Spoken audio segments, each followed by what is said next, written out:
इस्राएली सेना और इस्राएल के प्रधानमंत्री बेंजामिन नेतन्याहू बर्बरता की तमाम हदों को पार कर रहे हैं। युद्ध विराम की घोषणा हो चुकी है, मगर मानो बेंजामिन नेतन्याहू लगातार दुनिया को चिढ़ा रहे हैं। युद्ध विराम की घोषणा के बावजूद अल जजीरा की इस खबर पर निगाह डालिए। इस खबर के मुताबिक इस्राएल ने एक हमले में करीब 21 बच्चों का नरसंहार कर दिया है। 21 बच्चों का।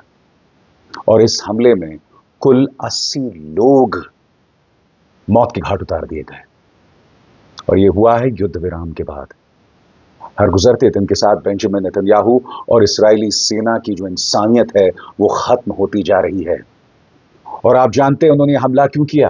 क्योंकि उनका यह आरोप है कि हमास जो है वो युद्ध विराम का जो है वो सम्मान नहीं कर रहा है। मैं आपसे एक सवाल पूछना चाहता हूं, अगर हमास अपनी तरफ से गैर संजीदगी का परिचय भी दे रहा है तो क्या इसका मतलब यह है कि आप इस तरह से 21 बच्चों का नरसंहार कर दें? इस्राएल ठेंगा दिखा रहा है अमेरिका को, इस्राएल ठेंगा दिखा रहा है दुनिया को। मैं आपसे पूछना चाहता हूं, युद्ध विराम की घोषणा कर दी गई है, मगर इसके क्या मायने हैं अगर युद्ध विराम के बाद भी इस तरह से बच्चों को मारा जा रहा है?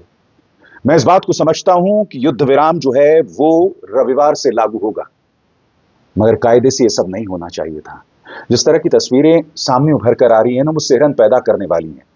कहीं पर 3 साल के बच्चे को इमारत के मलबे से निकाला जा रहा है, कहीं पर बच्चे जश्न मना रहे थे युद्ध विराम का, और अचानक इस्राएली वायुसेना के विमान आते हैं और पूरी बिल्डिंग को गिरा देते हैं। एक एक करके वो तमाम तस्वीरें मैं आपके सामने लेकर आ रहा हूं। दोस्तों, ये तस्वीरें आप तक पहुंचना बहुत जरूरी है। सबसे पहले मैं चाहूंगा आप देखें बीबीसी की ये रिपोर्ट।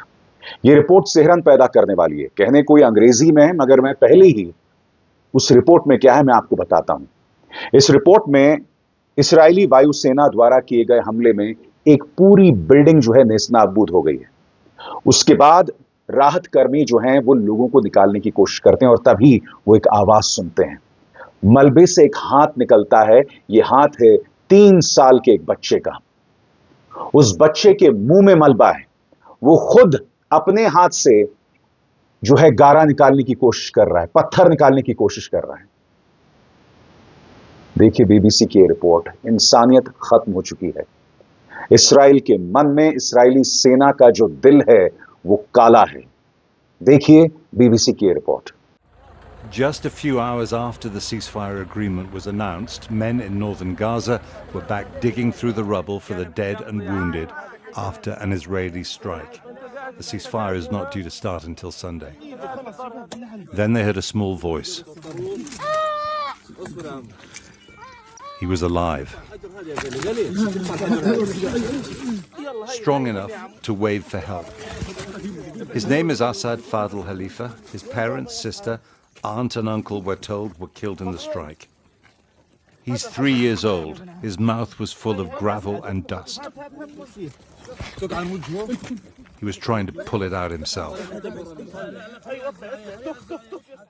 सोच के भी सिहरन पैदा होती है। दोस्तों, आप में से कुछ लोग कह सकते हैं कि ईश्वर खुदा का चमत्कार है कि 3 साल का बच्चा बच गया, मगर क्या आप जानते हैं इस हमले में उसके परिवार के सभी सदस्य मारे गए। सिर्फ वो 3 साल का बच्चा बचा है।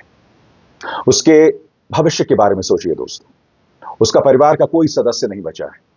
क्या है उसका भविष्य, मैं समझना चाहता हूं। और इस्राएल ये हमले सिर्फ इसलिए कर रहा है क्योंकि अब उसका युद्ध विराम में बिल्कुल भी विश्वास नहीं। अमेरिका अब भी कह रहा है कि नहीं, युद्ध विराम अपनी जगह पर है, मगर इस्राएल जो है अपनी तरफ से संजीदगी का कोई परिचय नहीं दे रहा है। अब जो एक और मैं वीडियो आपको दिखा रहा हूं, यह अल जजीरा का है। दोस्तों, अल जजीरा के इस वीडियो में आप देखेंगे बच्चे के सिर पर पट्टी बंधी हुई है। वो कह रहा है कि मैं जश्न मना रहा था अपने परिवार के साथ। अचानक इस्राएली वायुसेना के विमान आते हैं, हमला करते हैं। मैं बेहोश हो जाता हूं। मेरी आंखें खुलती हैं। अस्पताल के अंदर मेरे परिवार के तमाम सदस्य मारे गए हैं। सबसे पहले आप देखिए अल जजीरा की ये रिपोर्ट, जिसकी शुरुआत होती है प्रलयंकारी मंजर के साथ, मानो कोई प्रलय आ गया हो। ये रिपोर्ट देखिए दोस्तों, और इसमें आपको पता चलेगा कि इस्राएल ने बर्बरता की तमाम हदों को पार कर दिया है। After the ceasefire announcement yesterday, the Israeli fighter jets have intensified their attacks, targeting several homes across the Gaza Strip. I'm now standing in Jabalia city. The Israeli fighter jets have targeted this residential building. At least 20 Palestinians were killed and dozens were injured and transported to the nearest hospital. The situation here is getting much more dire. As you can see, the scale of the destruction inflicted to this residential building and the buildings surrounding this targeted home. As you can see here, civilians are trying to move from a shock state after they have been celebrating yesterday the ceasefire announcement. They ended up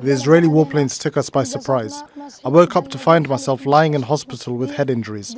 All my brothers and my aunts were killed. I miraculously survived as a civil defense member pulled me from under the rubble. Israeli defence forces ये हमले लगातार कर रहे हैं, उन लोगों पर कर रहे हैं जो शांतिपूर्ण तरीके से जश्न मना रहे हैं। मैं आपसे सवाल पूछना चाहता हूं, इजरायली सेना को पता होगा कि यहां आम लोग जश्न मना रहे हैं। इनके मन में फलस्तीनियों के लिए कितनी नफरत है, कितनी बेइंतहा नफरत है। और सबसे शॉकिंग है आईडीएफ का यह बयान। उन्होंने ये ट्वीट किया है सोशल मीडिया हैंडल एक्स पर। मैं इसका हिंदी में अनुवाद आपके सामने पेश कर रहा हूं दोस्तों। इसमें ये लोग ये कह रहे हैं कि हमने एक आतंकवादी को मौत की घाट उतार दिया। वो आतंकवादी जो पिछले साल 2023 में जब इसराइल पर हमला हुआ था, जिसमें कई बेकसूर इस्राएली नागरिक मारे गए थे, उसमें आतंकवादी शामिल था। मगर जो उनका तर्क देखिए, क्योंकि आप भी जानते हैं इस हमले में 21 बच्चे मारे गए हैं। क्या ये 21 बच्चे भी 2023 में जो आतंकवादी हमला हुआ था उसमें शामिल थे? ये सवाल पूछा जाएगा ना। आईडीएफ ने क्या बयान दिया है दोस्तों आपकी स्क्रीन पर। इस्राएली वायुसेना ने गाजा में 50 आतंकवादी लक्ष्य पर निशाना साधा, जिसमें हमास और इस्लामिक जिहाद आतंकवादी सैन्य परिसर, हथियार भंडारण सुविधाएं, लॉन्च पोस्ट, हथियार निर्माण स्थल और अवलोकन पोस्ट शामिल थे। हमलों से पहले नागरिकों और नागरिक बुनियादी ढांचे को नुकसान पहुंचाने के जोखिम को कम करने के लिए कई कदम उठाए गए थे, जिसमें हवाई निगरानी, सटीक युद्ध सामग्री और अतिरिक्त खुफिया जानकारी का उपयोग शामिल था। हमास आतंकवादी संगठन अंतर्राष्ट्रीय कानून का उल्लंघन करते हुए इसराइल के खिलाफ आतंकी हमले करने के लिए नागरिकों का इस्तेमाल कर रहा है। आईडीएफ इन आतंकवादी संगठनों के खतरे के खिलाफ काम करना जारी रखेगा। इस पर एक चीज पर गौर कीजिएगा। यहां पर आईडीएफ का यह कहना है कि हमने पहले चेतावनी दे दी थी और हमने ये सुनिश्चित कर लिया था कि आम नागरिकों को इसका कोई नुकसान नहीं होगा। मैं आपको 2 सबूत दे चुका हूं दोस्तों। मलबे से एक 3 साल के बच्चे को निकाला जा रहा है और दूसरा प्रमाण आपके सामने है। लोग जश्न मना रहे थे और एक बच्चे का पूरा परिवार मर गया इस्राएली सेना के हमले में। दूसरी तरफ इस मामले का खलनायक आपके स्क्रीन पर बेंजामिन नेतन्याहू। बेंजामिन नेतन्याहू कह रहे हैं कि हमास अपनी तरफ से संजीदगी का परिचय नहीं दे रहा है, इसीलिए इस मुद्दे को लेकर जो कैबिनेट की बैठक होने वाली थी हमने उसे टाल दिया है। यानी कि अब आनाकानी की जा रही है। बेंजामिन नेतन्याहू को ब्लैकमेल भी कर रहे हैं उन्हीं के लिकुद पार्टी के कई सांसद, जिनमें से कुछ अपने पद से इस्तीफा देने की धमकी दे रहे हैं। दक्षिणपंथी जो सांसद हैं वो कह रहे हैं किसी भी कीमत पर इस युद्ध विराम पर आप हस्ताक्षर नहीं करेंगे, जिसके चलते बेंजामिन नेतन्याहू ने कैबिनेट की बैठक को टाल दिया है। बीबीसी इस बारे में क्या कह रहा है और किस तरह से हमास पर इसराइल आरोप लगा रहा है आपकी स्क्रीन पर। हमास पर समझौते में वादा खिलाफी का आरोप। इसराइल के प्रधानमंत्री बेंजामिन नेतन्याहू ने गजा युद्ध विराम समझौते को मंजूरी देने के लिए गुरुवार को होने वाली कैबिनेट की वोटिंग को टाल दिया। बेंजामिन नेतन्याहू ने हमास पर आखिरी क्षणों में समझौते में बदलाव की मांग करने का आरोप लगाया। अमेरिका के विदेश मंत्री एंटनी ब्लिंकन ने कहा है, चीजों को ठीक कर लिया गया है और उन्हें यकीन है कि योजना के अनुसार रविवार से युद्ध विराम शुरू हो जाएगा। इसराइल के प्रतिनिधिमंडल के समझौते पर सहमति व्यक्त करने के बाद भी सुरक्षा कैबिनेट और सरकार की मंजूरी के बिना इस समझौते को लागू नहीं किया जा सकता। इस पर हमास का कहना है कि वो समझौते को लेकर प्रतिबद्ध है, लेकिन बीबीसी को पता चला है कि हमास समझौते के तहत रिहा होने वाले फलस्तीनी कैदियों की सूची में अपने कुछ सदस्यों का नाम जुड़वाने का प्रयास कर रहा है। हमास उन लोगों की रिहाई चाहता है जिन पर हिंसा करने का आरोप है, जिन पर हत्या का भी आरोप है, और जाहिर सी बात है इस्राएल इस बात को लेकर तैयार नहीं होने वाला है। जो भी हत्यारा है, स्वाभाविक सी बात है, उसे क्यों रिहा किया जाएगा। मगर हमास पर काबू पाने के लिए जो इस्राएल कर रहा है, उसने तमाम हदों को पार कर दिया है। अब इस्राएल बौखला गया है, एक पागल जानवर की तरह। उसे ये नहीं समझ आ रहा है कि क्या करें।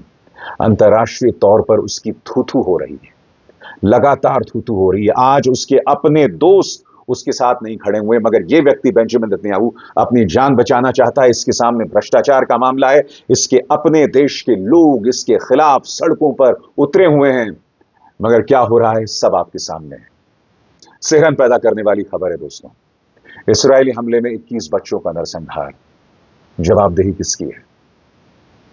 आज जो आम फलस्तीनी है उसकी जो औकात है वो कीड़े मकोड़ों से ज्यादा नहीं है इस्राएल की निगाह में। इस तरह से लोगों को मौत की घाट उतारा जा रहा है, इंसानियत खत्म हो रही है। इस वक्त जो फलस्तीन का ये हिस्सा है वो दुनिया का एक अंधकारमय हिस्सा है और किसी को परवाह नहीं है। अभिसार शर्मा को दीजिए इजाजत। नमस्कार। स्वतंत्र और आजाद पत्रकारिता का समर्थन कीजिए, सच में मेरा साथी बनिए। बहुत आसान है दोस्तों, इस ज्वाइन बटन को दबाइए और आपके सामने आएंगे ये 3 विकल्प, इनमें से एक चुनिए और सच के इस सफर में मेरा साथी बनिए।